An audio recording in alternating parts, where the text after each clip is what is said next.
Football didn't come home, but the Premier League has returned. Here we go.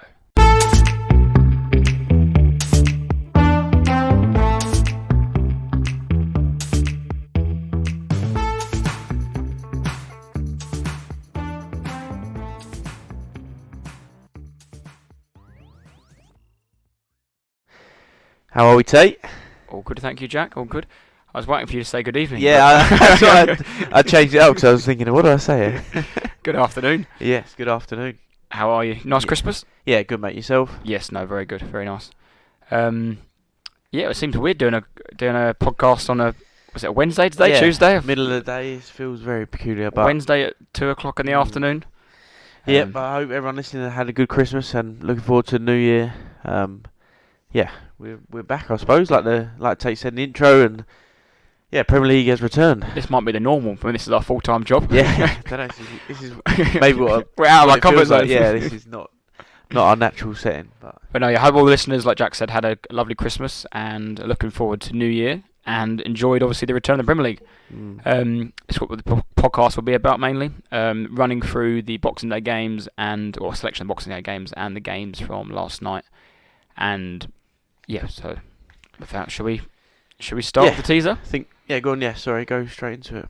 So, Wolves were bottom of the league on Christmas Day. However, only 3 teams have ever been rock bottom on Christmas, but safe in May. Can you name them? Good question. Premier League history, this is, of course, Premier not League, before that.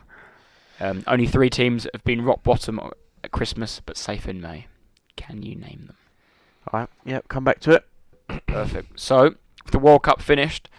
The first game of the return to the Premier League was Brentford versus Spurs, the 12:30 kickoff on Boxing Day. Yep. I'll let you start with. Should we start with team news then? Yeah, no. Let's, like we normally do, sort of go through the team and the game goals and maybe some talking points or whatever, and then we'll go into probably me ranting about Spurs, but yeah. So team news for Tottenham.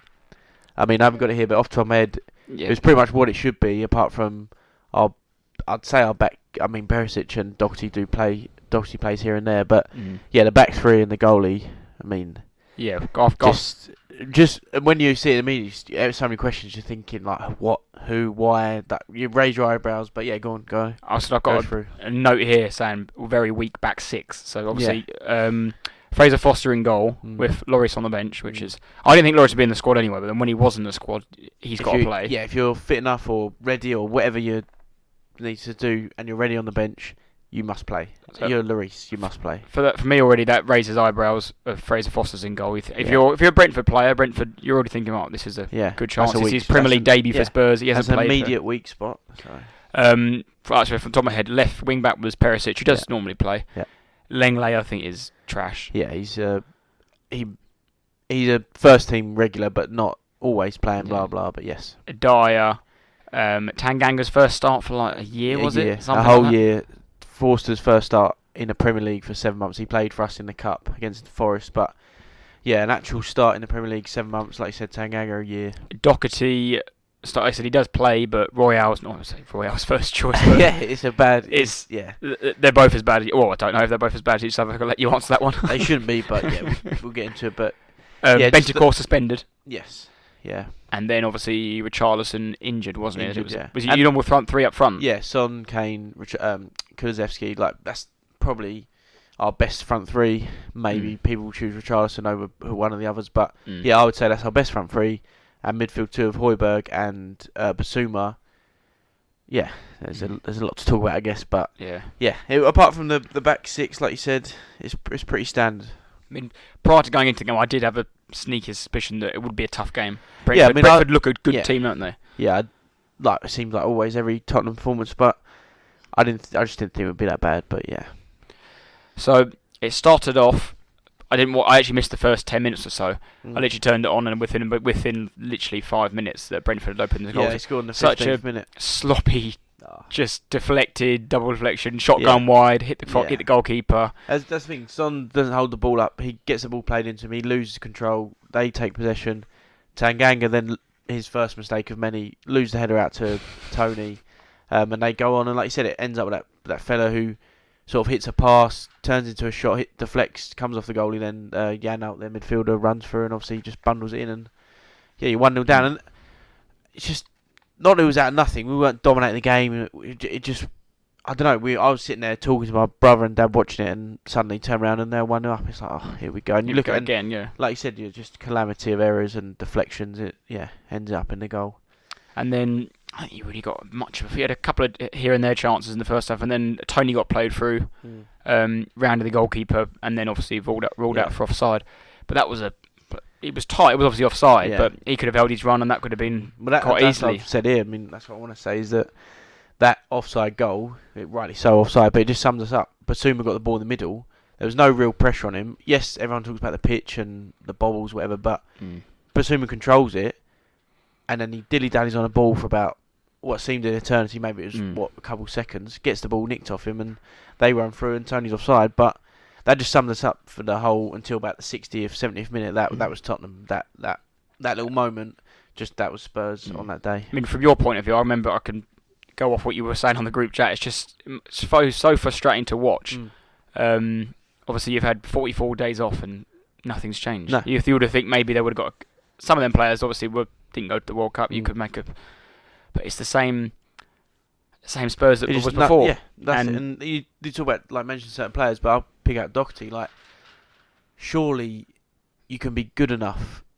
Surely you can play well enough to cement your position as a right back, as a right wing back for Tottenham, and again, like you said, you come back against Brentford, just nothing, doesn't offer anything, doesn't look like he has any fight. I don't know. It's just it's very, very frustrating to watch. What's up with Jed Spence? But that's what I'm saying. Didn't you sign him for 15 mil? What's wrong with Jed Spence? Why? He must be really bad. He must be awful. What are we looking at? Why have we bought him? Why have we bought this player? We're not even going to give him a chance. Doherty and Rauer are awful. Essentially, they're nowhere near. They're Premier League maybe, but do you know what I mean? If we think who Tottenham think they are, then we're never going to get anywhere with players like Doherty and Rauer. So why is Spence not good enough? Why is Lloris too good to sit on the bench and not play? Why is Forster being thrown in goal? Why have we got an absolute oak tree of a goalie doesn't play in 7 months and gets thrown in goal? There's so many questions. There's so many things to talk about. Well, it ended 1-0 going into the break, and I heard on matchday that it was Spurs trailed at half-time 7 of their last 8 games in all comps. Yeah, I've got here 9 games in a row conceded the first goal. We've lost 4 out of 5. Three of those losses were in the league, and we got beat at Forest in the cup. And even the first game of the season, Southampton, we go 1-0 down. Leicester, we go 1-0 down. Yes, we won those games comfortably, but Bournemouth 2-0 down at half-time. Yeah, it's a common theme, and it sort of goes away from how we want to format the chat, whatever. But it keeps happening, and it can't be. Do you know what I mean? Conte's supposedly this elite manager, highest of the high, and wins all these trophies and wins all these games, but surely you must be. What's he doing? Essentially, what are you doing? What is going on? Something must be obviously deep-rooted wrong in that. In what's the setup, and then it's frustrating looking into it. Something must be so right at half time. Yeah. I don't know, is he doing it on purpose, making himself look good at half time? Exactly. Look at me, I don't know. I've heard is he doing it because then at the end of the game he go, look at me, I went in the half time, told him do this, do that, and we won the game, we drew, whatever, we lost, we come back from losing this. It's mental. It doesn't make any sense. It doesn't make any sense. And the question is, what is Conte doing? What is Conte doing? Did you say 9 games on the trot? 9 games in all comps. So that was Champions League. That's league games. That's in the cup. Yeah. Because even that Marseille game, exactly conceded that. The first goal. Exactly that. That's pretty. Yeah.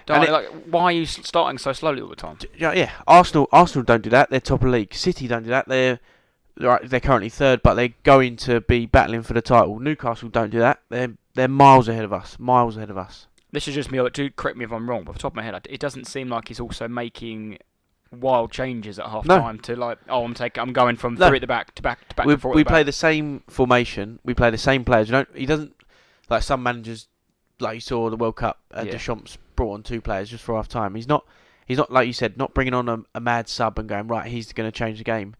He just suddenly come out and we just play slightly better. We just impose ourselves on the game and we actually get hold of the ball. We want to go forward. We play with a bit of purpose. It's ridiculous. There's no No winning team, no successful team has ever played like ever, and that's off the top of my head. And I'll argue with anyone for that. Then that is it's ridiculous. And like we were just saying, Spurs normally come out in the second half, look like they improved, but within 9 minutes, they really hadn't. No, and it was 2-0. Oh, let's talk about. So I think it came from one long ball, didn't it? And Dyer absolutely sliced it. Yeah, just calamity. That's just a calamity clearance. But I would say just for that 53rd minute penalty, yeah. 53rd minute, Ben Mee on Kane. That's a penalty for me. Stonewall, 100% penalty. I know you say you'd have examples, and I can think of Saka recently when he got thrown off the ball by Mings, I think. I've put here penalty shout on Kane ? And I probably it probably is a bit biased. I put not for me. I think because Kane's got his arms on him as well. No, they're both. There is a bit of both, but Ben Mee is not looking at the ball. He's not even. He has no idea what's going on. He's totally lost, and he's essentially bringing him down, like rugby tackling him to the floor. And Kane's trying to get up and use his strength to get to the ball because he knows he can try and score, but it's just a foul. And that's some of the decisions that have gone on recently. Again, refs, VAR. That's just a penalty, 100%. And Kane's obviously a very clever player, and he knows exactly. Kane also knows exactly what he's doing in that position. Where he gets him, he's probably got a bit of his shirt or something. Yeah, they do a bit of both, and then as soon as the main action happens, the player that wants to foul throws his arms up, and it's probably one of them where the ref gives it, VAR aren't overturning exactly. it. But if he doesn't give it, they're also going to say yeah. So this was actually, just to jump in there, this was the first weekend of the season that Howard Webb is now in charge of the refs. Yes. No wonder Man United won. Slip that one in there quick. No, but so might have misquoted this, but now the terminology, instead of clear and obvious, apparently it's now been changed to if it doesn't jump out of you at the screen. Oh God, that's what they kept using on Amazon. Like I hated Amazon's coverage, whatever that was. Awful. And they get Chris Foy on. Yeah. So who's the other one from Sky? They get that ex-ref. Oh, Peter Walton. BT get him on, don't they? And BT, sorry. And now Amazon have Chris Foy. It's just embarrassing. All the refs do is agree with whatever happened. They just go, yes, and he's made the correct decision. No, just say it how it is. It's wrong. Yeah, it's so wrong. Howard Webb's in charge, and the new terminology is if it jumps out the screen at you. It just. So did that jump out the screen at you? I was jumping at the screen, giving a penalty. That's what I was doing. But yes, 60 seconds later, Eric Dyer. That's all that happened. It just no pressure on the ball. A nothing ball from Brentford. He goes to clear it with his left foot. Literally comes off his shin pad. Like that is like Sunday League. What did you say on the chat about to Jake? If your 4-year-old son had done that, as I said, Jake, one of our friends, Jake, his little lad Lucas, who's only 4, I think, 4 or 5. If he done that, I'd be fuming. You'd be fuming. You'd drag him off. You would not play football for the rest of the year. Embarrassing. So Dyer, shanks it out, not just for a throw, for a corner. And I think it was the commentator who said at the time, and goes, "Oh, if they score off this, it would be embarrassing." Yeah, just a bit. Yeah, and ball comes in, no contest with a flick header. Tony floats in the back post and 2-0. 2-0, and I thought that's got to be game over. I didn't see Spurs coming back from that. But again, that seems to be the trigger that sends a rocket up your arse. Yeah, suddenly I don't know, our players, Kane, the likes of Kane, Son, and all the rest of them, they, like you said, they suddenly turn it around and we suddenly play well. Because your goal sort of came out of nowhere. It was 10 minutes later. It was a nice little ball into Kane, from Longley. Yeah. And then Kane's stooping header, fantastic header. Sending the ball back where it came from, loops over David Raya, 2-1 out of nothing. Yeah, and at that point, at 2-0, like you said, I was like, oh God, we've just lost whatever we're going to do here. And then we score, and then suddenly you get a feeling like, we can actually do something. And because that goal was out of nothing, it was almost quite easy that, like, if we actually applied a bit of pressure to Brentford, we could get something out of this game. And so like you said, Kane scores a header, and 5-6 minutes later, that man, the Viking, steps up. You're going to have to start issuing these apologies. How did he play? I didn't really watch the game thoroughly, but I know he scored again. Yeah, I'd say, like most of them, up until the 65th minute, they were awful. Awful. And everyone just will be listening and saying, you've just been biased. But Basuma, after that goal we scored, he improved quite dramatically from what he was. Obviously, he was at the lowest of the low. He couldn't be playing any worse. But for Højbjerg, for me, he doesn't change. We could be rubbish. He'll be. It doesn't. You don't notice him. We could be really good. You don't notice him. Højbjerg just just leave now, please. I can't stand the bloke. So that was my verdict on his performance. Nice little goal that came down to him. Took one touch and then smashed it in the corner. Yeah, no, good finish. Good all the work from Kulusevski, who was quite frustrated to watch actually all game. He was like, again, similar to Doherty, some of the other players, they've not played in the World Cup. They've had time to train and rest or whatever they've been doing, and I just thought he'd be so much better than he was, and it just nothing was coming off. But until that moment, he jinked past Cobble, got the return off Doherty and slotted it back, and Højbjerg put it in the corner. What about masks on? Not really replicating the mask Kane No, he's not. heritage. Son, it looks like we have literally just got a random South Korean and said, "Yep, you'll do." Son, I don't know what's happened to him. I mean, obviously Conte and the people should know. Maybe they don't, and if they don't, then I'm gonna have no idea what's happened. So yeah, he's again just nothing like the player that we expect. Yeah. So shortly after the equaliser, I think it was Ivan Toney played through Mbemba, rounds Forster, and goes down. And obviously I was like, penalty, got to be penalty. And the ref blows up, and I'm like, here we go. Horrid. I was like, oh damn. Yeah. Get the VAR, let's have a look. Yeah. Oh my god. It's terrible. I was going to talk about that incident later on as we go into the talk, but yeah, just it's a horrible dive. What I did quite like about it is he did get up and just smile. It was like, but he knew. He caught me. Yeah, there was Doherty done something very similar at the other end, and it all led into that. But I'll talk about it later. But yeah, terrible dive. And then, I think it was about 2 minutes to go. Kane hit the crossbar, then he with a header. Yeah. Long ball when he got the head of Raya. Flicked on. That would have been typical Spurs like last. But I wouldn't say few games, wouldn't it? Like we're brilliant, like we deserve. But at that moment, if we'd have scored, you'd gone, yeah, fair enough. Like we turned it on and we went for it, and yeah, Kane's header nearly snuck in, and then again Tony had the chance moments later, didn't he? So it must be for you really frustrating to watch that. How you can't bottle that 30 minutes from the 65th to the 95th. How can you not bottle that?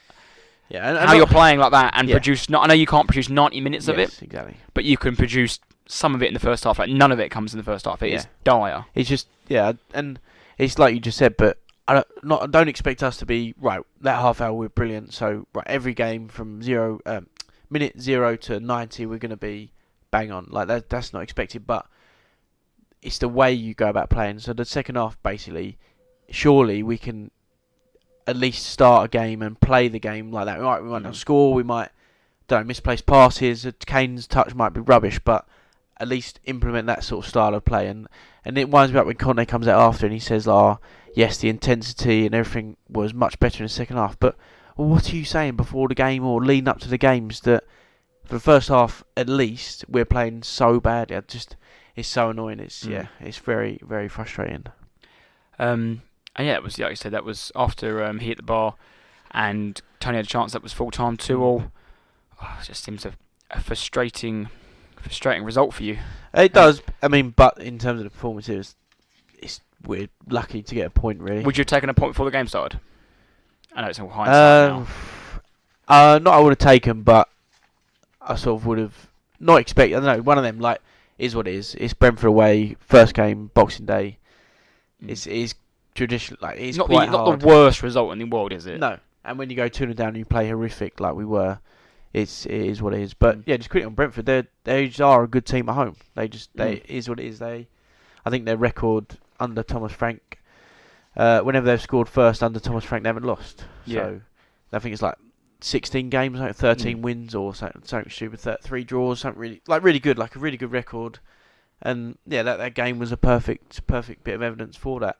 And everyone was going on about the pitch and it wasn't a great and blah blah. But Brentford played absolutely fine. They understood that. They went a bit more direct. They weren't playing long ball all the time, but they avoided trying to make short 10-yard passes. Passing sake, yeah. And they were going into Tony and Bremo and they were good. Really, they were good and just awful performance from Tottenham, to be honest. Yes, I got a quick note on. I think, don't quote me on it, I apologise if I have got this wrong, but I think it's the 18th or the 19th game of the season, we've played 16 now, 15, 16 games, that the yellow card ban moves to 10. So obviously if you get 5 yellows, you get 1 game ban. Yeah. Spurs have got I've got 4, the next 4 Premier League games are Villa, Palace, Arsenal and City. They've got Kane and Basuma both on 4 yellows. So...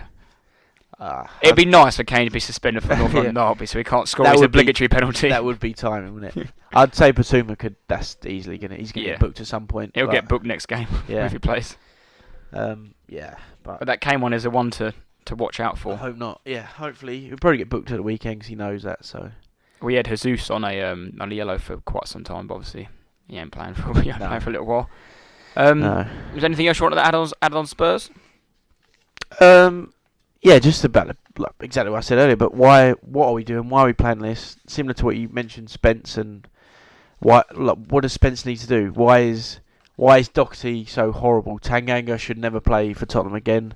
Eric Dyer, I don't know what's happened to Eric Dyer. What level do you think Tanganga is? Crystal Palace, Everton, Wolves, or champion, or a good championship? I reckon top champ. Like a Norwich City. I reckon a top champ. And if they got promoted, so he'd probably play for Forest. Could at this current moment in time, someone like Everton, he's. I was excited by him when he first come in, and obviously, youngster, like through the academy, all the rubbish, but it's too long of a time to suddenly go right. Okay, he's young. No, he's. You've had your sample period, if we want to be a team that's trying to win things or battle in top 6, he's nowhere near good enough. Yeah, nowhere near it. And the weird thing is with this season, like, I know you've played a bit, you played a couple more games than the teams around you, but you're sitting 4th place, 2 points off Man City, and you're sitting a point above Man United and 5 above Liverpool. Like, well, that's what I got here. I think 6 above Chelsea. Yeah, from this point last season, we're 1 point better off. The current after 16 games, we're 1 point better off than we were last year. Scored 12 more goals. But like I just said, why does it feel so terrible? It feels like we're mid-table and it's just absolute dross. Yeah, there's plenty to talk about. But again, back into our squad, there's nothing. What does he do? Just look at the bench. He looks at the bench. We got out of those subs, the 9 substitutions at the weekend. We had 6 first-team regulars, all defensive options. Lloris, Skip, Sanchez, Royale, Davis, and Sessegnon, who plays left wing back.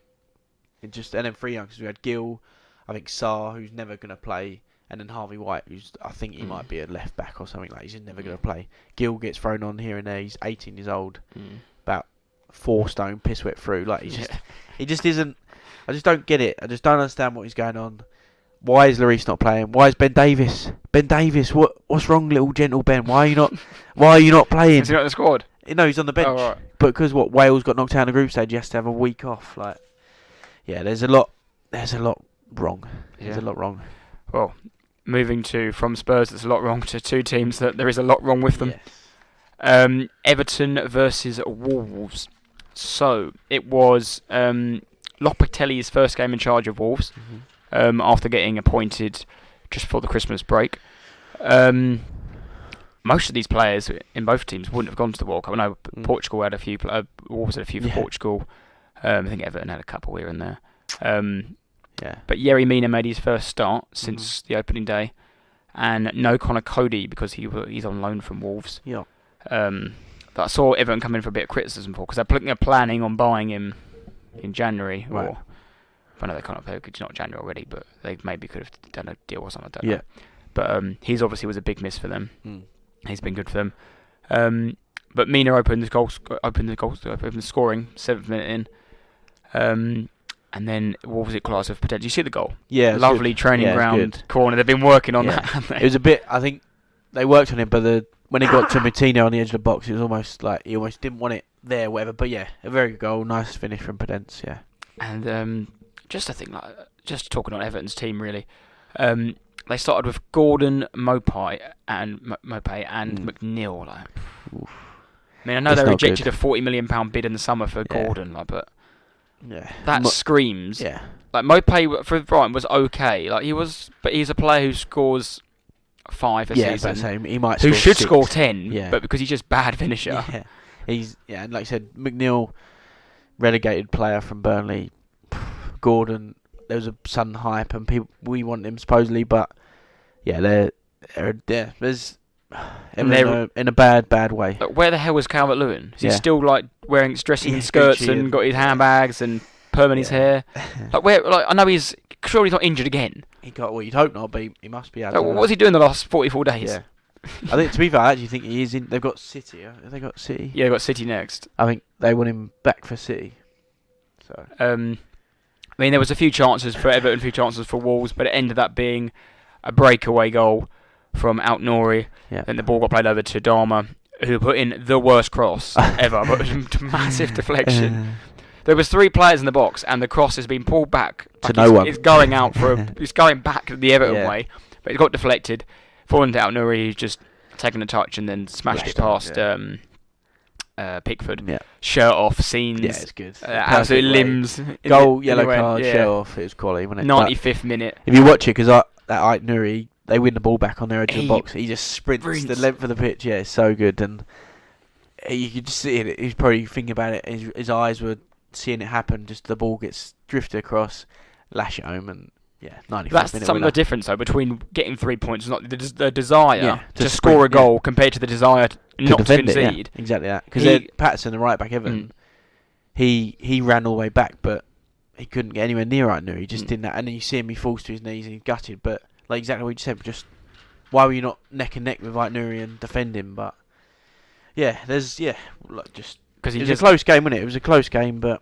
Yeah. 2 struggling teams, like I said, beginning at the top of the show. Wolves went into that game bottom, so that win lifted them right out off the bottom from third to bottom, and that pulls Everton back a point off relegation. Even closer, Wolves are now 18th, aren't they? 1 point off Everton and 17th. So. Yeah.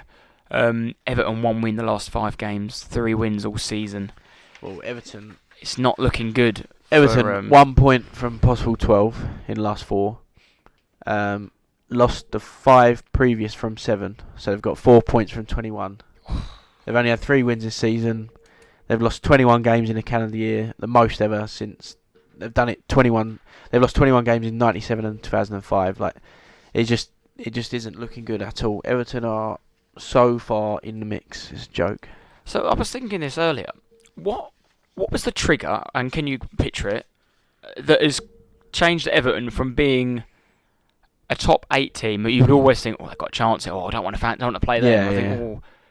To be in this dross, god awful bottom 6 team. Yeah, I don't. Is it Ancelotti leaving and possibly, I don't remember Rafa coming in? But like you said, I off the top of my head now, I don't remember them being good.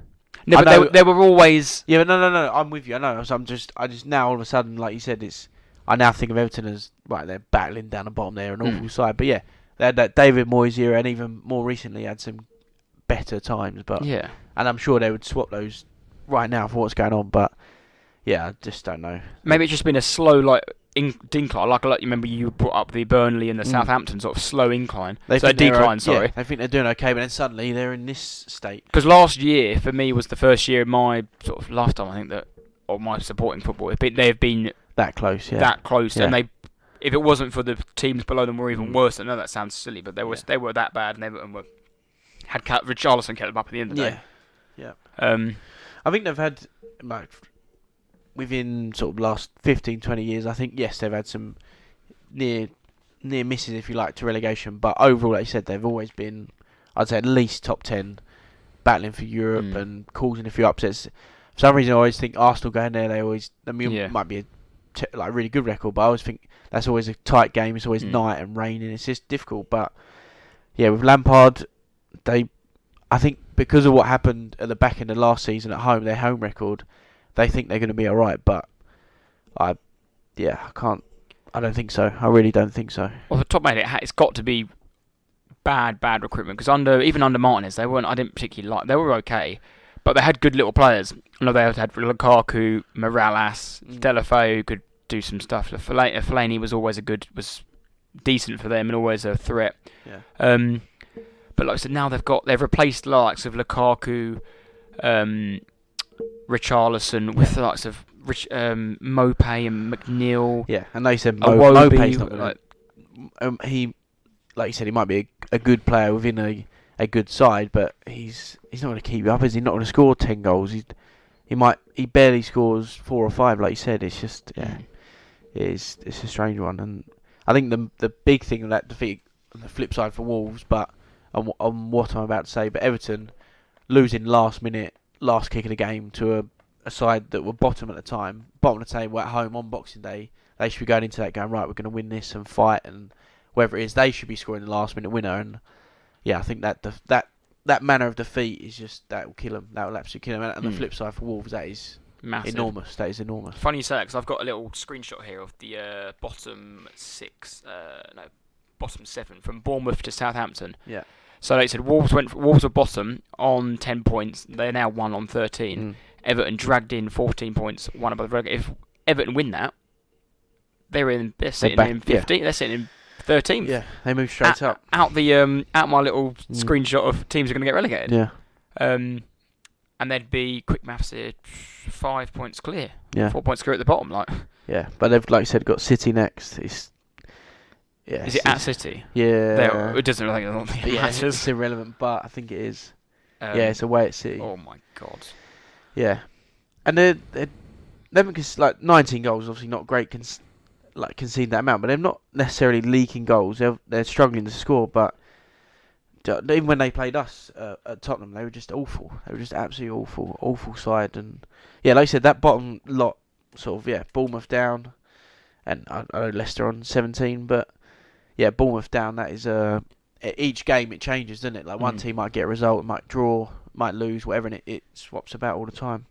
Well, we'll talk about West Ham in a bit, but I remember you saying to me about West Ham level on points, level on goal difference as well. That Everton are only a point above relegation, but they are only 2 points off bottom. Yeah, yeah. It shows how tight it is, but also and it's not. It's got to send alarm bells ringing for Everton fans. It's not just on the board. It's not just 18th. They are. Yeah, I'm looking at it now. They are 2 points off 20th. So it just shows you how tight it is. And that's the question: is it time for Lampard to go essentially and get someone in that's going to keep them up? I mean, I personally got no faith in Frank Lampard. No. He might keep them up because the others are crap, but I don't think he's the long-term answer there whatsoever. Way. And they're building a new stadium. I know you're very fond of, but they've got all this stuff going for them. They want a new stadium. They're moving and they want to be this top side, but essentially they've got it all wrong. The management is wrong. Like you said, the recruitment is clearly wrong. They're selling their best players and bringing in just utter rubbish compared to what they had. And paying a lot of money for them as well. Yeah, so yes, they want to move on and they want to be this sort of top 10 side and brand new stadium, but if your manager is rubbish and your players are rubbish, it's only going to go one way. So, and if they get relegated and move into a new stadium, that is, oh God. Yeah, that's exactly what I was about to bring up. Awful. The pressure of having that new stadium in the background, knowing we're going to have to pay for this. It was like West Ham when they moved into the London stadium. They weren't great, were they? And that was a topic of conversation. It's like if we were in a championship, we got a London stadium, bloody hell. And well, at least they only had to rent that. Yeah, but if Everton go down, they've got this brand new stadium. It's not looking good at all. I would quite like them to go down though. I don't know. I wouldn't. I like a big club falling on its sword like that. Yeah, I don't know. It'd be very. If odd. Frank's still the manager, I'd like him to go down. I think they'll go down. But realistically, just say he walks tomorrow, gets sacked tomorrow. Dyche. Yeah. If I'm at the bottom and you get a new manager tomorrow, Dyche comes in now. Yeah. Yeah, comes in without a doubt. 4-4-2. You win at home. You finish 17th. You go again. I do. That's actually a good point there, because I do think Southampton have missed a trick. I might be completely wrong, but I don't think. Is it Nathan Jones? Nathan Jones. That's such a tiff. He's in. We'll talk about him. We can talk about it now, to be fair, as it's the next game. But yeah, he's in a really. They've lost their last 4, no wins in 5. The last 5. Yeah. As you've said enough times in this podcast, it's not looking good. No, it's such a task. And we spoke about Wolves, Everton, Bournemouth, and all the rest of it. But yeah, Southampton are actually 20th as we speak, and yeah, lost 4 on a bounce. It's such a huge task for someone that has no experience at the Premier League level. I mean, it only takes a win to turn things around, and the next game is away at Fulham, followed by home to Forest. So that's an almighty game on. Yeah, the Forest. 4 for Jan. Forest is big, and Fulham are good at the minute, so that's not.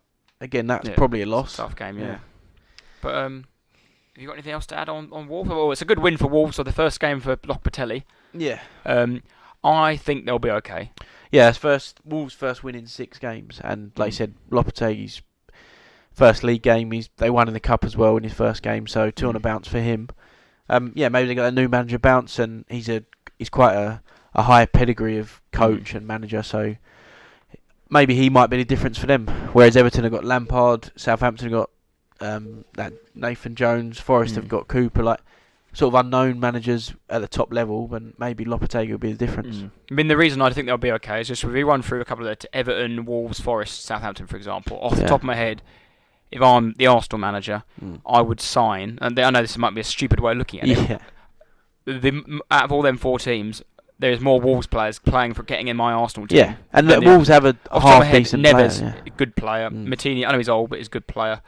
Who's the new guy? Nunes? Just signed. Mateus Nunes in the middle, I think. Needs to be pretty decent. Yeah. Podence and Neto are good little wingers. I mean, all them players would play for Everton. They'd all play for Forest. They'd all play for Southampton. Yeah. And Jose Sarr is a solid goalkeeper. Yeah. I think. No, I agree. And they do have some good players. I think if the manager comes in, like at the weekend or a couple of days ago when they beat Everton, they can pick up some big results against the teams around them. I think they'll be fine. And other teams like Bournemouth, Leeds, West Ham will be looking down, not up the table. Yeah, and who have Wolves got next? Have a quick look at my notes here. Wolves have got United at home next, followed by Villa away. So yeah, again 2 tough games for them, but I do think over the 38 game they'll have enough to stay up. And that's we have still got such a long way of the season to go. So I think that's a good end to part 1. Yeah. We're back with a quick break and we'll discuss Arsenal, West Ham, and a few of the other games, and in part 2. Yes, sir. Hello listeners, it's former England and Premier League player Matt Jarvis here. Hope you're enjoying the episode so far. Remember to support the podcast by sharing with your friends and family and leaving that 5-star review. Now come on you Irons and stay loyal. Cheers Matt. So, from one hammer to talk about the real hammers, or the current hammers, shall we say, and I think the only reason Tate's woke up today. But yeah, Tate, do you want to start us off? Yeah, so it's been 44 days since you have been able to West Ham slander. We're back.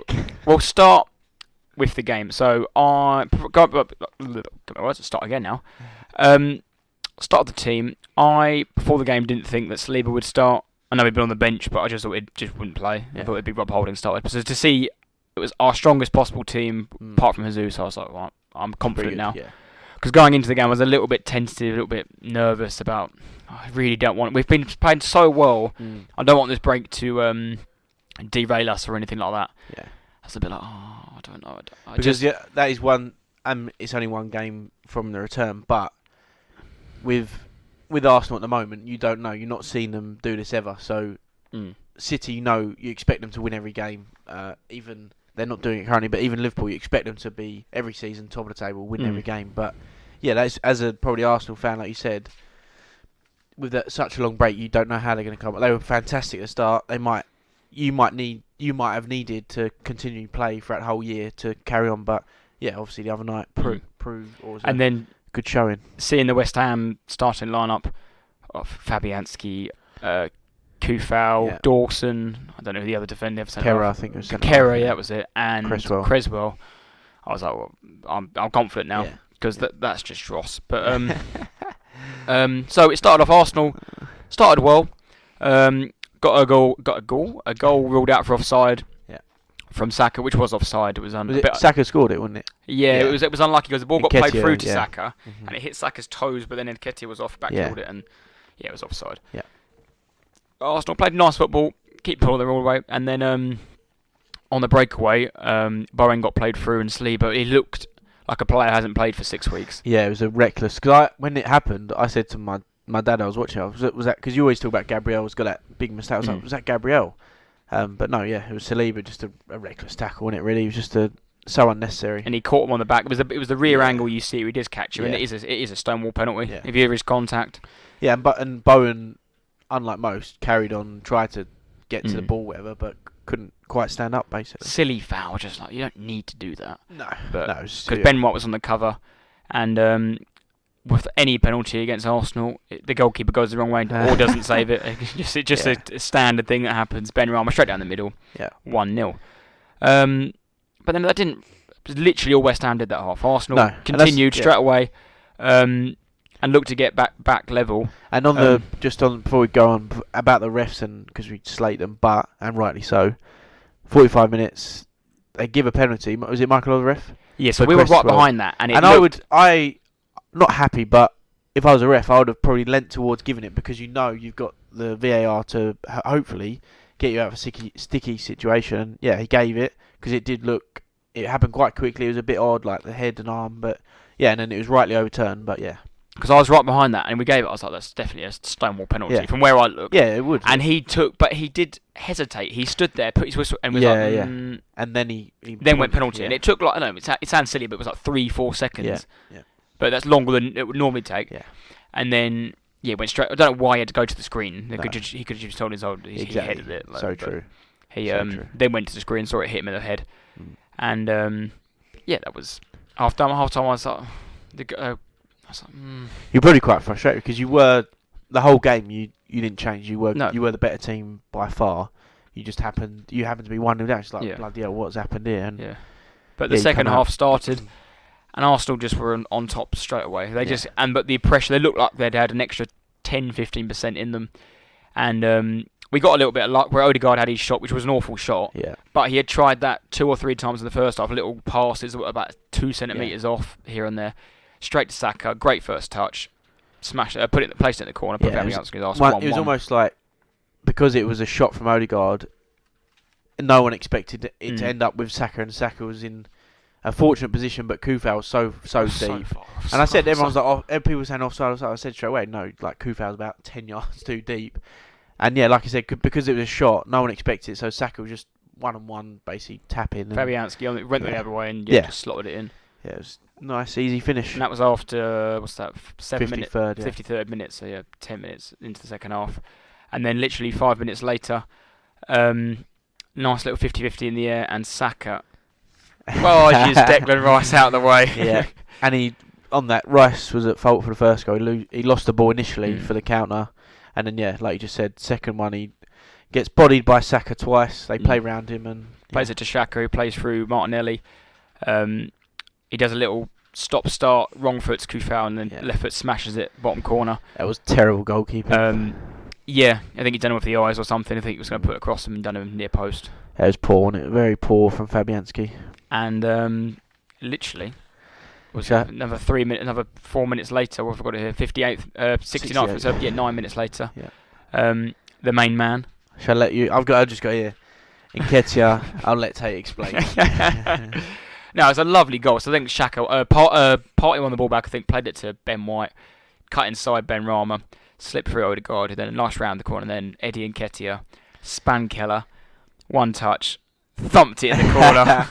Yeah, it was. I had my coat on, ripped my coat off, had this jacket on, ripped this jacket off, and I was right in front of the hammers, turned around, 14 Nketiah on the back, pointing to the back, and a few of them, they were right to be fair, they were laughing, they were like, how have you, of all people, stood there with that name on your back? Yeah, you're the only Arsenal fan in that stadium with an Nketiah 14, but as soon as he rolled it, I was like, oh, please, and then I just thought of you. He thumped it. Because it wasn't just a little scrappy tap in, or it was a really good turn. Absolutely sold the defender and good finish, and it was a good goal.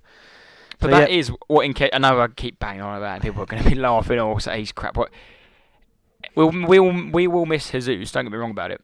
But Nketiah is a better finisher than Jesus. Jesus would not have scored that goal. No. But Jesus will do a lot more than he will do, and don't get me wrong. Yeah. I'm not saying we don't need him or whatever, but Nketiah will score these goals off his shin. They'll come off his ankle, they'll hit his arse and go in. This is a nice goal for him. It's probably the best goal he scored for Arsenal, because most of his goals are 6 yards out, 3 yards out, little tap-ins. But I thought he played really, really well. Considering this was his first Premier League start of the season. I know I've got this bloody counter on that laptop, and Rashford did score again annoyingly. Yeah. But Nketiah scores goals when he starts. Yeah. He scored 6 goals in his last 8 Premier League starts. He's now scored 11 goals in his last 11 starts for Arsenal at the Emirates in all competitions. scoring 11 goals from just 16 shots. Bloke knows greatest. Bloke knows Yeah. what goal is. He's definitely got that part locked down at goal scoring. He's finishing wise. You can't at the moment. You can't argue with him. So. Which I've always said he would be the perfect signing for Brighton. Yeah. Someone who can actually score goals and would shed loads of chances for him. He'd be the Callum Wilson of Brighton. Yeah.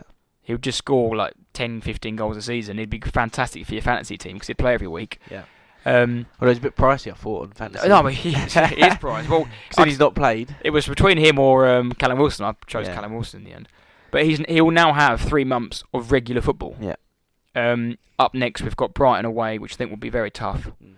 And then Newcastle at home, followed by City and Spurs, I think. But he'll play all these games, and it's good for him to. Otherwise, he'd be playing 10 minutes here, 10 minutes there, and they're all sub appearances. Yeah. First start, first goal. What more can you ask? Like that's. Yeah. No. Just yeah. I mean, I didn't know who Ketty was, but I wouldn't be that bothered about him unless I knew you. But yeah, he, like you said, a good goal. He won 3-1, comfortable, good performance again from Arsenal. Yeah, there's nothing. Can't really argue that. The reason I'm quite keen on him is just how much he seems to have grown. I mean, probably only Arsenal fans know this, but his actual all-round game has grown in the last 12 months. Yeah. We were sat watching Lacazette and his fat arse do jack for 6 months. Yeah, exactly. Aubameyang. Look, you watched the Chelsea game yesterday. How pathetic was Aubameyang when he came on? You see now with Aubameyang what he's really about, and pathetic. I don't know why Chelsea have got him. But this young kid, he's not a kid anymore. A young guy has proven he's bulked up in the gym. He's got better hold-up play now. His touch has improved, and he just looks. He's more likeable than these two, and that's what I like, that he's actually trained on the training ground. He hasn't got many minutes. He doesn't really complain, but when he does play, he's normally always quite effective. Yeah, and he's part of a team that are top of the table and absolutely flying. He's got a manager that basically believes in that whole squad and has got them all running and doing exactly what he wants them to do and how he wants them to play. So, I mean, after the third goal, it was a pretty dull affair. Nothing else at West Ham. It was dull when that third went in. It was, to be fair, even when the second goal had gone in, it was. They had one shot in the 90th minute, and yeah, I was actually quite disappointed with West Ham. I didn't care, but I thought they would have done more. I thought there was more. But that is when we play West Ham, that is the side that we should play against. That we should roll them over. West Ham, they're just is what it is. Should beat them. But whenever we play them, it is like everything is the whole world. To both teams, it becomes a game that it shouldn't do. And whenever they play us, they're good. And whenever they play Arsenal and Chelsea, it just seems that they just roll over. And West Ham fans are probably going mental right now. But just calm down, put both hands back on the steering wheel, and just take a breath. But actually think about it. Every time you play Arsenal, you roll over. That's simple. I mean, simple matter. I think you brought it up on a podcast a while back. Hasn't Moyes got some sort of record? Disgusting. I've got it here. Have you got it here? Disgusting. Away from home against top 6. It was basically this is just in relation to Arsenal, but Moyes has now lost 15 away games at Arsenal. That's the joint worst record of any manager against any opponent. So, for example, Redknapp has 15 losses at Man United, which was the worst, and Moyes now has 15 losses away at Arsenal. Yeah, just obviously that's a David Moyes record, but. Yeah, it's just poor. They're just poor. When West Ham away at Arsenal are awful, and they're just. David Moyes had taken over roughly the same week Arteta did. So Arteta's been in charge 3 years as of Boxing Day. Yeah. Arsenal look like they're slowly improving, keep improving week in, week out. Like over the 3 years, we're on a steady trajectory up. Hopefully, continues this way. I think West Ham fans now are collectively starting to raise doubts, probably for the first time in his reign, that. They're bored now. They're bored of David Moyes. Yeah, they've got to that point, and they've got some, obviously, the figures and some of the things that go on. But yeah, now all of a sudden you see things, and now they might have been in this for a long while. But yeah, after last season, you'd think they'd be absolutely fine. They're happy. Obviously, they're not happy with results and performances, but you stick by your manager, and yeah, now all of a sudden they want Moyes out. 4 losses in a row. Two of those losses were at home games against sides that they consider themselves equal to, Palace and Leicester.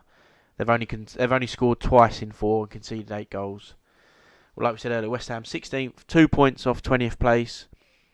So Southampton are 20th, scored 14. West Ham have scored 13 goals. Yeah, there's so many things, and probably I mean, I could go on forever about West Ham, but yeah, they're so far in a relegation fight. It's ridiculous. So Antonio played up front against Arsenal on Monday night. He was dross. I mean, I know Scamacca got injured in this little pre-season thing, but he hasn't really set the world alight. I don't really think much of him at the moment. But another £40 million striker that you think, where are they going to get the goals from? And Rice had a very, very poor game. Yeah, He's gone from England to play on that. And what has happened to... I mean, the West Ham fans would like to know what their thoughts are. But what the hell has happened to Souček and Kufal? That's what I've got who were really good when they first started, but oh my God, they were awful. Well, I've got the squad that reached the Europa League semi-final. Players like Kufal, Souček, Ballon Dawson, Cresswell, Jared Bowen. Like the list, the whole squad, the list goes on. But now all of a sudden, this group who were so fantastic last year that made West Ham massive are suddenly terrible players. Moyes needs to go. We should have a team of Paquetas. Like it's just he was dreadful. Yeah, and again on Paqueta, he was absolutely dreadful. The Paqueta chat during the World Cup from majority of West Ham fans. Why doesn't Moyes build a team of Paquetas or build a team around him and like-minded players, etc., etc.? Now Paqueta, I've seen loads of stuff, isn't a West Ham player in inverted commas. Like, well, what you were saying 4 weeks ago that he's the next best thing, and now you think, oh, actually, we're West Ham. Let's bring ourselves down a peg or two and get rid of him. Like, what was that tweet I sent you? It was like David Moyes buying Paqueta is like my nan buying Sky Q. Yeah, exactly that. Yeah, just stay in your lane. Exactly that. Just stay in your lane. But they should just. So I was talking to Silas earlier before the podcast. I was like, "Have you got any questions?" Like, and he said, "Oh, serious question though, but answer it seriously." Who would you like to be? Who do you realistically think the next West Ham manager would be? Or Terry Maynard. You said off air Sean Dyche. You said that was Dyche should be like I'm saying for everyone, but 14th down, so Bournemouth down. If you lose your manager, Dyche should be in a taxi outside, ready to go. Bielsa? Dyche, no way. Bielsa, no way. He can't get Souček and Kufal running round, can he? No way. Mine would always be the same answer that I've said for months. Scott Parker. Really? Yeah. So I do think West Ham are the team that they're above the teams that Scott Parker have always managed. He's more Bournemouth and Fulham, who are always going to be relegation candidates. So there or thereabouts. Parker West would be good. He'd get him out of the Championship, I think. No, but I do think Scott Parker would be a good manager for them. He's got obviously history of West Ham. I know they fell out when he left because he went to Spurs. But I think a young manager wants something to prove. I'd have Scott Parker all day. And yeah, I think they should keep Moyes as it is, but they should go back to how they were. They shouldn't have 4-4-2. Just we. Yeah, they shouldn't think of like I know they've bought Scamacca and they're trying to make him work and Paqueta and things, but they were good last year from doing what they did. They need to go back to what they were good at, and maybe they are trying it. And sometimes football and games, you don't get it just doesn't quite happen. You miss chances or you get dodgy decisions, whatever. But yeah, I don't know. I just don't think David Moyes should not be gone. They absolutely loved him last year. They're still at the Europa League Conference. Like I said, they're probably the best team left in that competition. I don't know. But are they honestly? I think West Ham fans is probably their biggest fear. Are they Declan Rice away from being like a proper dross? Like just say for instance ACL. I don't wish it on him at all, but ACL next game, he's out for the season. Yeah, where are they going to get it? You'd think so, wouldn't you? He's their best player by a country mile. He has to move on this summer. Yeah, because this is his penultimate year, isn't it? Yeah, he has to move on. But yeah, you'd think sometimes it changes and they galvanise themselves. But yeah, if Rice was to leave now or go injured, whatever, they're no better than a Southampton, Forest, Wolves, and all the rest of them. So. But in saying all this and what we just spoke about, and we laugh and joke about them, but their next run of fixtures are quite favourable. They've got Brentford at home, Leeds away, Wolves away, Everton at home. And I genuinely believe they can't lose any of those fixtures. Can you repeat that again? So they all basically 6 pointers around there? Yeah, pretty much. They've got Brentford at home. Yeah. Probably Brentford are mid-table. They're quite a tough game. They're not in a relegation battle, but then they've got Leeds away, Wolves away, and Everton at home. Yeah, so they've got Leeds, Wolves, and Everton. The three teams. 3 in a row. Because The after that, the one above them and 2 below them. yeah, because after that little run, they've got Newcastle, Chelsea, and Tottenham. So that's what I'm saying. Those 4. Brentford, so 3 Leeds, points there then. Yeah, exactly. Brentford, Leeds, Wolves, and Everton. They cannot lose. They can draw all 4, but I just don't think they can lose any of those games. But yeah, when they play us, it's totally different game. Well, I think that was Everton's last win, wasn't it, against West Ham? I think it was something like that, 1-0. Possibly, yeah. I remember them winning 1-0 at the at Goodison not too long Yeah. ago. Before we move on from this game, just a quick note on Arsenal quickly. Obviously, they're 7 points clear at the top now. Yeah, I've still got stuff on Arsenal. I mean, going into the game, I was like, if we win, we're 8 clear, and then I completely forgot about Newcastle. Yeah, they're second at that currently. Obviously, we're recording it today. Prior Play to tonight, so prior to Haaland scoring 9. 12. Should we have a bet? Shall I say 9 goals he'll score in the first 20 minutes? Arsenal sit 7 points clear of second place, 40 points. That's the same number of points after 15 games as the last 2 seasons combined. Arsenal have got. Yeah, they're very good. Won 10 consecutive Prem home games, first time since April 2019. I thought it'd be more considering we play at home every week. Yeah. According to you. Yeah. Well, you did have West Ham at home, so it could be an easier fixture to come back to. But no, 4 wins on the bounce. You've scored in every game of the Premier League so far. Yeah, I mean, it's the 3rd time at home, but Fulham, Liverpool, and now West Ham, you went behind those fixtures and won every single game. The only other time you've gone behind is United away and you lost. But that thing about Spurs going behind, struggling, and we're playing terrible. But Arsenal have obviously, what happened 4 times, and they've got 3, 6, 9 points out of those possible times that gone behind. So just shows you that a different style, different tactic, or whatever, different mental process going into a game, you're better off surely. But yeah, you start very good. You're the better side the whole game. West Ham were so far off it, and yeah, I think sadly for many other fans, the title race is well and truly on. No, not yet. Yeah, Not yet. Newcastle are more in it than we are yet. No way. No way. Not yet. Well, You've you've lost 1 game and you've drawn 1 game. Yeah. You've won 13. City have won 10. You are so far in this. Like I said, give me 10 points above City, and I said it on the podcast, 10 points above City, and we're in a title race. So let's talk theoretically speaking here. So when you both get to 16, say you win your next one, 43, City gets 16, they'll be on 38. So you'll be 5. Let's say the gap is 5. That's a good gap at 16 games, surely.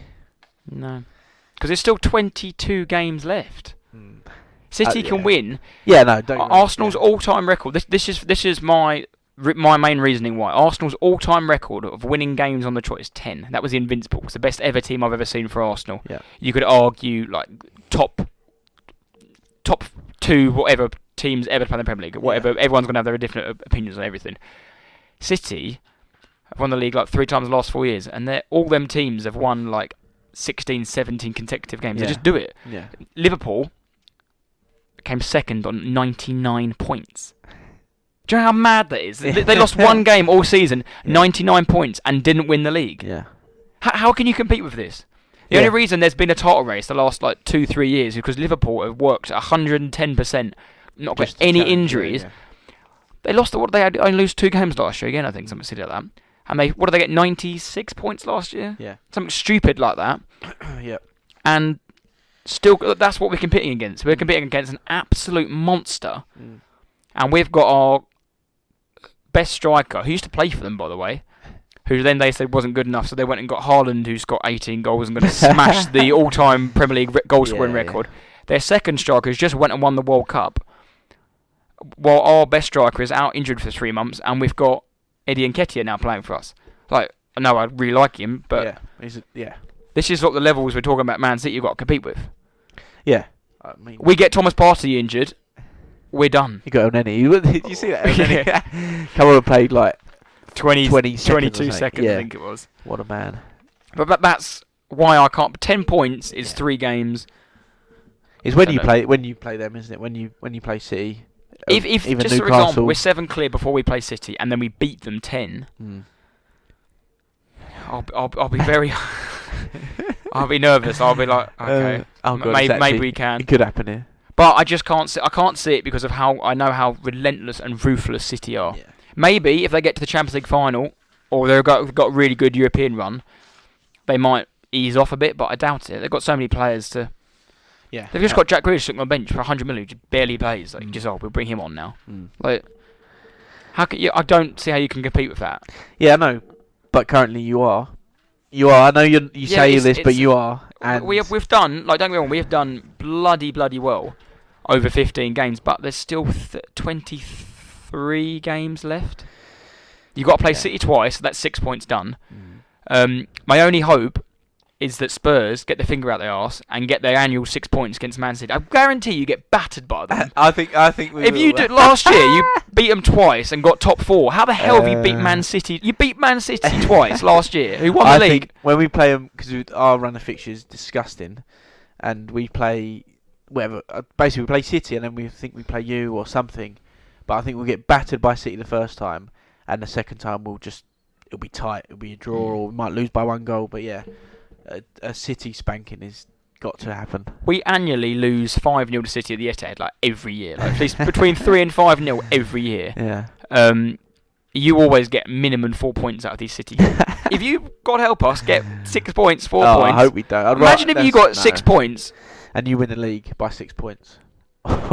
Then there is some, yeah. No. But this year, it sounds silly, but the next, I'd say next 6 games, I think, are City's toughest little run, where they've got Chelsea away, Arsenal away, Spurs twice, and United. I think in like a 6-run stretch. There might even be one weekend where they play Man United and we play Spurs.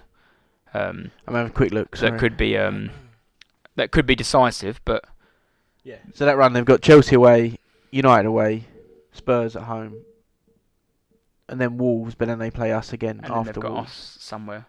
And then they 2 games later play Arsenal. So yeah, that little run is difficult, but like you said, we are talking about Man City here. Yeah, we expect Man City to win every single game. Yeah. It'll be interesting. Be very interesting. I think that wraps up the Arsenal chitter chatter. Yeah, and the West Ham slander. Get Scott Parker in. Get him in. Keep Moyes, keep him. We'll quickly run through the rest of the game. Just a quick note on all of them. I've got them here. Southampton 1, Brighton 3. Lallana opened the goal scoring. Southampton then scored an own goal. Jesse March scored the goal of the week. Solly March. Jesse. Loser of the week. Yeah, Solly March, brilliant, wasn't it? Take that. Ward-Prowse missed a penalty. Yep. Then headed in the rebound. Southampton looked dire. Yeah, the goalie had a stinker. Bazunu, the first goal was awful. Brighton, Arsenal. So this is where the title race could just end on New Year's Eve. I think we've beaten Brighton once in the Premier League away, and that was with no fans. 5:30 Saturday night. Not really looking forward to it. But moving on. Leicester 0, Newcastle 0. 3. My God, I think you could have played the under 3s and they would have beat Leicester. They looked awful. Yeah. Newcastle just got here. They carried on. They sit second in table. They scored all 3 in 32 minutes. 2-0 up after 7. Yeah. What the hell was Martin doing for that penalty? It's the biggest foul we'll ever see. Just clattered him, didn't he, within minutes. And Wood smashed penalty in the middle. Almiron another banger. Yeah, Miggy 9 goals in 16. That's many in his previous 4 seasons. Very, very good playing form. Joe Linton, another one playing great form. Header from such a soft goal. He's big old bully, isn't he, Joe Linton? Palace 0, Fulham 3. Quickly on Newcastle. This is like this is their Craig Bellamy, Wayne Bridge era. Like Lano, Robinho. They're second in the table. They're battering everyone. They haven't even bought anyone of note yet. Like Bruno's a good player. They're bought some good players, but yeah, they're still. Do you know what I mean? When 08, 09, when City got all that money, this is Newcastle then. So, God help us. What is to come? The Saudis going to be spending in January. Yeah, they are. I mean, there's rumours that Enzo Fernandez is the one they're going to go for, but yeah, we shall see. Palace 0, Fulham 3. Palace, they're probably still pissed from Boxing Day. It was Christmas Day. 2 red cards. Mitchell straight red was probably a red card, out of control tackle. Yeah. Tompkins, his first start since last Boxing Day. Mitrovic, define it, losing your head and getting in someone's head. 2 fouls on Mitrovic, 2 yellows, just. Yeah, I think they're very soft, but also, One of them is where it's 2 reds, Fulham rubbing their hands together, weren't they? But also on that, Tim Ream's goal, the Mitrovic header down, hits Mitrovic's arm, like 100% hits his arm, then Tim Ream scores. So why is that being allowed? What's suddenly changed? Like, is this the refs just changed the rules again? Like, why is that? Every goal. Did it scream at you at the screen? Yeah. Did it jump at you? Yeah, I was really frightened. But yeah, that is the only thing that they've kept the same, is that if it hits an arm and then the next play or touch or action is a goal, then it's disallowed. That's exactly what happened. And yeah, the guy said no goal, so I don't know. No, it wouldn't have changed. I give up on officiating in this league, mate. Yeah, bad. It's dross. Villa 1, Liverpool 3. Salah opened the goal scoring. Van Dijk scored from the corner. Watkins then pulled one back. Villa had a really good second half before, I'm going to butcher his name here, but Bajitek, the young Spaniard, scored his first ever Liverpool goal, 81 minutes, game over. What a goal that Salah goal was, though. Yeah, first Trent pass to Robinson. Robinson's first touch, Salah finish. Yeah, I think Liverpool could, like you said about City, they can easily go on a run. They do look defensively very shaky still, though. Yeah, I think they might concede here and there, but honestly, I think they'll probably finish top 4. Tottenham drop out. Liverpool go on a mad run, beat all sorts of teams, and I think they'll get in top 4. I really do. Above United? Yeah, I think so. But yeah, Liverpool look good. We're going to do exactly what you said on the text. You texted me yesterday. Chelsea 2, Bournemouth 0, Skip. What a terrible game. Absolute draw. It's one of those games, unless you're a Chelsea fan or a Bournemouth fan, it's awful. I don't even want to tell you about his goal scorers because they're both bang average players. I can't talk about Man United 3, Nottingham Forest 0. That's quite similar, to be fair. It was pretty dross. Rashford scored, good goal. Martial then... who was that idiot? Not Henderson, it was Hennessy, yeah. It rolled him out like Forster, didn't we? He just hasn't played about 4 years. Absolute shambles. And then Fred scored at the end off a Casemiro interception and then pass. And everyone was banging on about Casemiro, how he's like a newfound gem. He's obviously good. He's been around forever and won all 5 Champions Leagues. So obviously he's going to be well. And he was playing against Nottingham Forest, who were awful dross, if you hadn't realised. Yeah. But no, one thing I will say, man, I don't like them, but they are worrying me a little bit. Now they've got rid of Ronaldo. Solid. They're slowly... Rashford's kicking in. That's his 10th goal of the season. He's already scored double the amount he scored last year. Which Martial popped up as well. Yeah, ice cold Martial is getting these goals. Are they going to... Well, I know they've lost out on Gakpo now because he's gone to Liverpool. They're going to have to sign a striker in January of some sort. Yeah. I don't know if they'll get top 4. Which we will get onto a bit, I think, after the break. But I think that runs through. Obviously, this is recorded before the Leeds game, Leeds City. I think this could be quite a good game in terms of just goals. Yeah, just chaos. Yeah, because Leeds are a chaos team. Yeah. Man City are controlled, measured. They don't do, and it's nothing of them is off the cuff. Everything is like planned, precision. Yeah. But then Leeds, I've seen today, they've got loads of players out. Oh God, loads of players. Like they're not world beaters, but they're players that start from Adam, Somerville, Bamford's still out. So some of their main Somerville's players, out, is he? Yeah, Somerville's out. So could be a Man City onslaught. And also on that, like Pep talks, and for some reason they always give Leeds respect. Like everyone says, they're the hardest working team and they run you and all that. But City go and beat them 4-0, 5-1, 6-0. Like they're just going batter. I think last season City won 7-0. 7-0 at the Etihad, yeah. 4-0 or something at Ellen Road. So that's what used to really irritate me about Bielsa. They're like, but exactly. Credit to Bielsa because they were no. You just battered him. Yeah, you're saying that because you know you're going to win 4-0. Yeah. Yeah, it's a weird relationship with Leeds, but yeah, that's later on. The Viking is ready. The real Viking is ready. I think that pretty much sums up the review. Of the games. Should we have a quick break, or should we just go straight into it? We can go straight into it. Team of the week. So, Team of the week has returned, as the Premier League has returned. I'm flicking from a paper here, sorry if you can hear this. Trying to find it.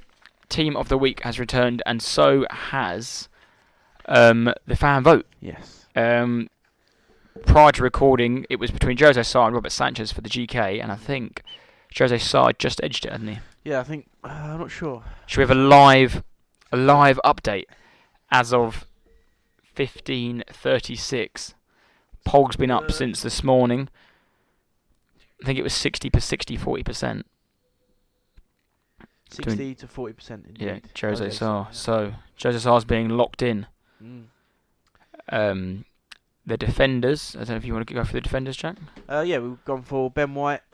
I think he didn't quite get an assist, but he done a nice little cut inside, gave it to Odegaard and Nketiah's goal. But I didn't see I saw his numbers and like his little highlight reels and stuff. But I think he had a good game, didn't he? And no, he played really well. Yeah. And for someone that apparently struggled to take on information for England, I don't think seems to do all right for us. Seems to do all right. I know. I was just really impressed with him. He's really confident on the ball. And from watching, I don't know if you ever watched the Arteta thing with Carragher. Did you watch it? He's basically said that he signed him as a right back. Yeah. That was his long-term plan. He said he wanted to. Last year he didn't have the cover at centre back to play him right back. Yeah. But now Saliba's come back. He was like, no, he's our right back. Yeah, no, he had a good game. And then next to him we've got Robertson. Yeah, who then became the all-time leading assist taker. Holder? Maker? Maker? Goal maker? Or Yeah. top of the assists with 54 in Premier League history. Can you name some of the others? Leighton Baines, who he beat, didn't he? Yeah. Top of my head. I know Trent's got to be up there, Trent, isn't he? What about an old school? There's two. So I mean, I know because I've seen it, but so yeah, you got Robertson, Baines, who's of old school, but Robertson, Baines, and Trent, and then you got two like classic. Evra? Old school. No, older than that. But Premier League. Both left-footed left backs. Ashley Cole seems too obvious. No, Ashley Cole. No. Older than Evra. Like before Evra's time. Who's the one United has? Is it Dennis Irwin? No, not Dennis. Not that old. There's a little bit in between. I'd say so. One of them, his main team was Chelsea. And I'm pretty sure Southampton. Bertrand? No. Oh, yes, older than... Older. I'm having a stinker. Oh, Wayne Bridge? No. Oh, my God. Main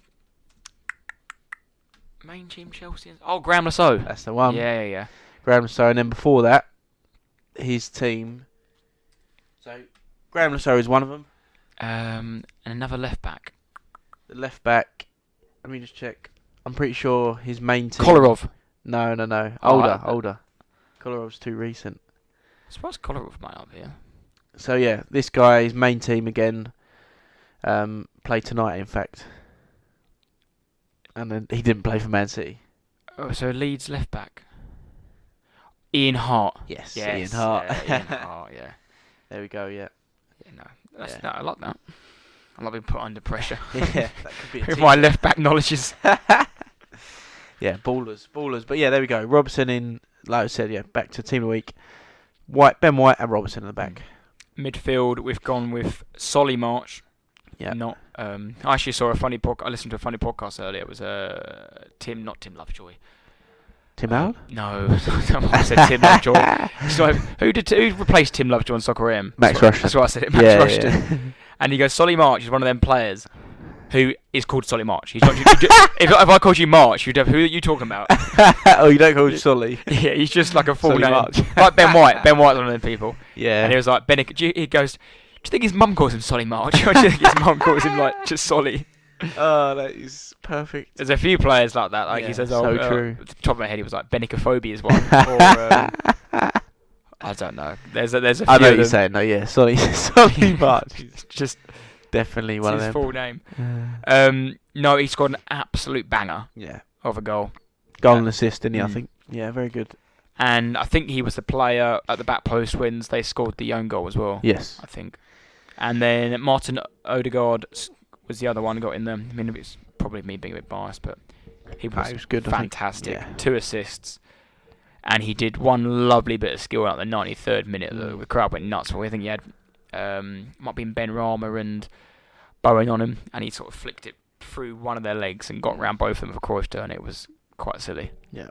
But no, he's been continuing his great form, and fully deserved in the midfield for me. Yep, and then last player, we've gone for that man Mitrovic. Was it goal and assist again? Goal and 2 assists. Goal and 2 assists, One yeah. off his hand. Yeah, true. But yeah, goal, 2 assists, Mitrovic, yeah. Absolute beast of a player. And he's just continuing his form pre-Christmas. Or Played the World Cup, pre-World Cup showed that he's absolutely fine. Yeah. Good excuse me, good side. Yeah, so run through it. Just Jose Sarr, Ben White, Andy Robertson, Martin Odegaard, Solly March, and Mitrovic. Yes. Got some questions here from the fans. Yes, let's do it. So Callum Doyle 6 has sent us 2. Callum! I'll let you answer these, Jack. Is Harry Kane going to leave Spurs and finally go to a big club? No, he will not leave Tottenham now. I think that his chance, he's missed that. The boat, he's missed the boat. The boat is gone. Yeah. Although, there's only one club that potentially... I don't think it'd probably be the wrong choice now. I think Man United in the summer, if they don't buy a striker. That would cause chaos. That would cause absolute If Man United wanted to flex their muscles and be like they used to be in the big day, like they just went and bought Berbatov once, they didn't need him. They just went and bought him, and we're like, there we go. Yeah, I mean, yeah, if we were in this stage, like in Ferguson era, Harry Kane definitely to Man United, but no, I think he's gone. I think City are the team to go to. He's never going to go to Arsenal. I mean, Newcastle have the money, but I don't think that would happen yet. Didn't even think of Newcastle to be fair. No, that's not. And yeah, he wouldn't. He's not going to go to Chelsea. Again, United would have been the side if they were really battling, and even this year they might finish top 4. They might be right up there, but they're not consistently there every year. So no, I think he'll stay at Spurs. He'll stay at little old Tottenham. So then we've got his other side note was imagine being Harry Kane scoring 330 relevant goals. Yeah, I've seen that many times. A load of rubbish. A load of. So Callum's a Southampton fan, isn't he? Yeah, exactly. Sitting 20th in the table. Your goalie has got lettuce wrists. You're rubbish. You're going down with Nathan Jones in charge. Thanks, Callum. Well, Kane might be Spurs' all-time goat, like Letizia. Exactly. That's what when you said that he's in. That's what I thought. Letizia. So yeah, exactly. What's Letizia done? He's apart from be cancelled. Yeah, exactly. He's on. I don't want to talk about that, but yeah, he's doing some rogue things. But yeah, cheers, Callum. And then we've got 2 here from James Griff. One about football, one not about football. Oh God. Your ideal/realistic player you'd like your respective clubs to sign in January. Good question. Go on, you go first if you can. We look to be getting a winger. I don't know if the rumours are true, but this Midrich from Shakhtar Donetsk, I don't really know much about him, so I'll leave that alone. I would quite like someone like Leandro Trossard. Really? That is random. Because we're looking for a winger. He can play, seems to play both sides. He's going to be a cheap signing. Yeah. And I do think he's got the, I've said it before, he's got the capability to sort of do like a Jota, I think. Play in the smaller games when we're playing the likes of Wolves, Bournemouth, to fill in, give Saka a rest. He can do a job, something like that. That's just off the top of my head. I'm thinking something like that. Yeah. I don't know, maybe for us... Realistically, I think it's not like... I think if we get a centre-half, that would be fantastic. But they get a off the top of my head, my knowledge is pretty awful. Who do we get? Because obviously there's a lot of hype about that Vardiel, but that's just... If I say that, it's just like everyone wants Vardiel, so it's never... I don't know if it's going to happen. I don't know, to be honest. I wouldn't know. Centre-half. I definitely would like a centre-half, but I wouldn't know who. I don't know if you could... Let's have a look in the league table. I'll just quickly flick through my brains. So a lower league one. Don't know who Brian got. Webster? Nah. Webster, Dunk. Yeah. I would have had Dan Burn before he gone. I've said it before, but yeah, I don't know. It's hard, isn't it? What about right back? Come on, give us a right back. Oh God. Oh no, the one I absolutely love. He's always injured, but Lamptey from Brighton. Yeah. I love him. I think Would you sign Carl Walker-Peters back? No, I wouldn't, but he's definitely better than what we've got. I know it's actually you, but no, I wouldn't get him back. Kufau? I don't know. I'd rather have a left-footed Tanganga than Kufau. But yeah, Lamptey, if he was fit, he's a joke. Absolute joke of a player. Yeah. Okay. And then James Griff's other question is, would you rather never have a cold again or never have a train delayed or cancelled. What? So what? Never have a cold, as in snotty nose. So you never got a snotty nose or blow nose or got cough. I'd never have a cold again. Or, I only got one. So. Or you never have a train delayed. No, I don't mind trains being delayed. I'd never have a cold. What about you? I'd go for the train delayed or cancelled Really? again. Yeah. If you could rock up at a tube station or a train station, knowing there's gonna be no strikes, no delays, just rock up and they're gonna be there on time. I get a cold like twice a year. I could handle that. Yeah. That's such a stupid question. Oh God, thanks, James. I'd go for the train being delayed. I'd take that. Fair enough. I'd choose the cold, but yeah. Thank you for your questions, James and cheers. Callum. And should we move on to the winner loser of the week? Yeah, let's go for it. Go on, you kick us off. So I've got two winners. My first winner is Fulham. Nice. They're 9 points clear of the relegation zone. Another good win. Playing good football. There were a lot of people's favourites to go down in their bottom three. I don't even look at them now as a relegation team. No. I don't think they've got any chance of going down whatsoever. Someone's got them away, haven't they? Like one of the relegation sides, and Southampton. So their next game is at home to Southampton, followed by away at Leicester. Yeah. I think that's 6 points there for them. Yeah, for those Leicester and Southampton, that's really now is really hard. If Mitrovic is playing fit, strong, then Fulham away is very difficult now. And that's like a tough fixture. I just thought they've been really bloody good. They've recruited sensibly for once. Every time they go to the Premier League, they normally just buy every random name under the sun. Do a Notts Forest, buy 20 players, and just it's like a real scattergun approach. But they've actually been logical here. Back the manager, sign good players. Although there is rumours they're about to sign Cedric Suarez. So I did see that. that might be a might have to retract that comment. Not needed, is it? It's just not needed. No one needs that player. And my second winner of the week is Ipswich Town. So speaking to Jordan, our Football League fan, Football League listener. Yeah, Football League correspondent. That's the word I was looking for. He did actually ask the other day when he was getting on the podcast. He said, we haven't forgot about you, mate. We need an international break. Yeah, we need to figure out the Football League first. But this Boxing Day was apparently their first sellout since 2002 when they were in the Premier League. And they beat Oxford 3-0 and they're sitting second in the league. And had a really good season so far. So, I thought that's nice that for the first time in 20 years, sold the ground out. Obviously, they're playing well. Yeah, fair play. Good. Nice options. I've gone my winner of the week. Pretty short and sweet. I've gone for Julian Lopetegui from Wolves, their new manager. Just a simple one. Their first Prem game, or under him, huge away win at Everton. Like I said earlier, to win in that way, to win in that fashion against their relegation rival. 3 points brings everyone closer together, gets them off the foot of the table, and it's just a very good start for Julian Lopetegui. No, I like that. Loser of the week?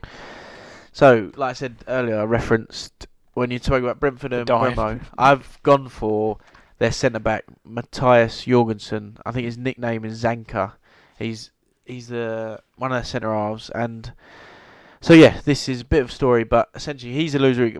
Probably more because he might be the winner in some eyes because he's wound me up to the highest amount, so he's my loser of the week. But, right, so Doherty had the ball. Matt Doherty took a horrendous dive under pressure from this Jorgensen. This fella was getting all in Doherty's face, dragging him about, going mad at him. Obviously annoyed, took a dive. Yep, understood. But he was giving it massive time. And then, like we said about Mbeumo, 60 seconds later, Mbeumo goes up the other end, takes an even worse dive under Forster's challenge or not challenge, whatever. And where was this Zanka then? Where was the same energy that he just handed out to Spurs? Dive in and all the rest of it. His teammates just done exactly the same. Diving's terrible. It's a pain in the arse. It's part of the game, but it just happens. It just is what it is. And that is a perfect example of why that player should not react the way he did.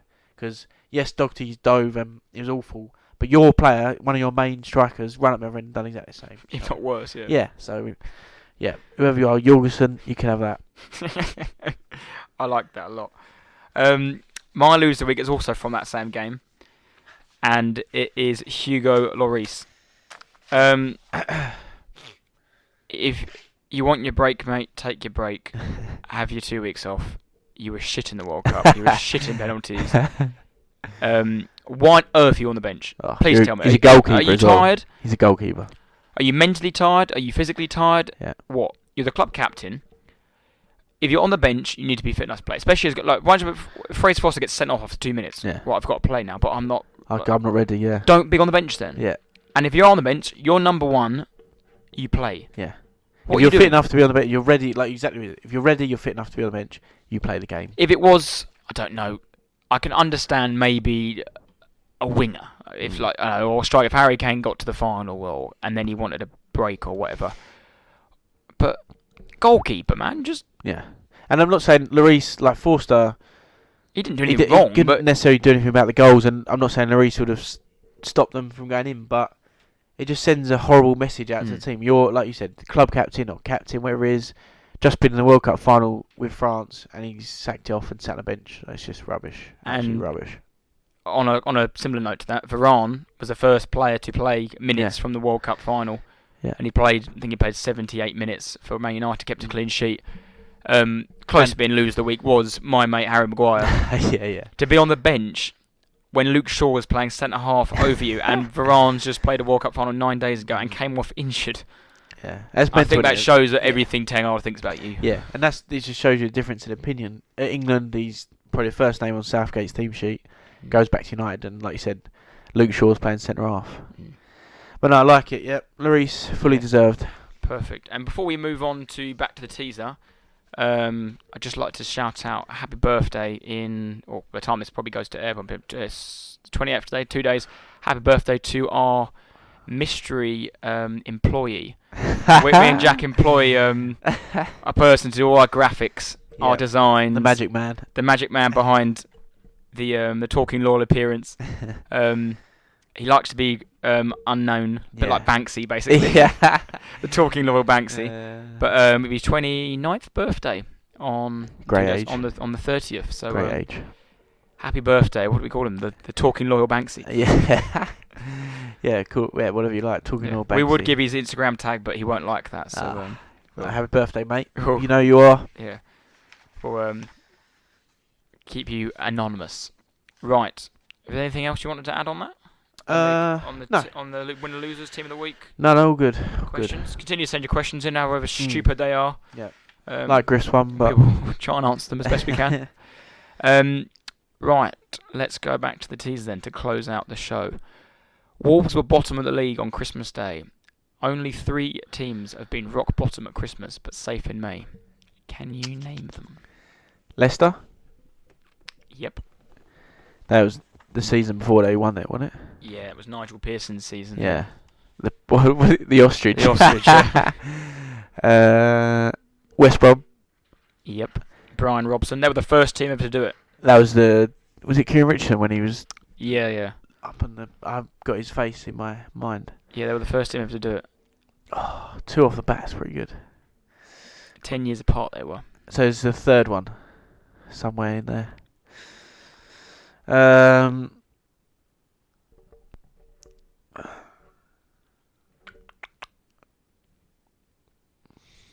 Gone blank. Mine's gone blank. Do you want a clue? Let me throw a name out there and then... Are they currently in the Prem? That was the clue I was going to give you. Oh, really? No, they're not. They're not in the Prem, okay. Escaped. I want to go... Portsmouth. No. Ooh. No. It was the year before Leicester did it. Year before Leicester. Don't know. Derby? No. That's terrible. I don't know. You have to tell me.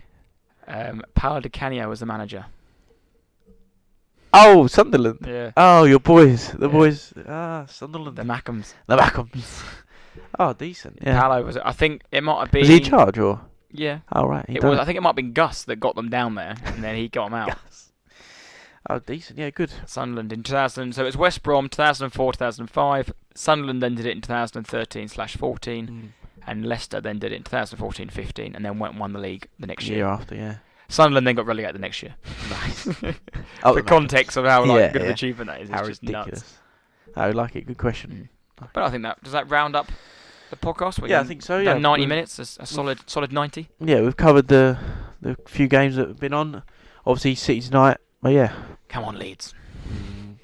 can't see it myself. No.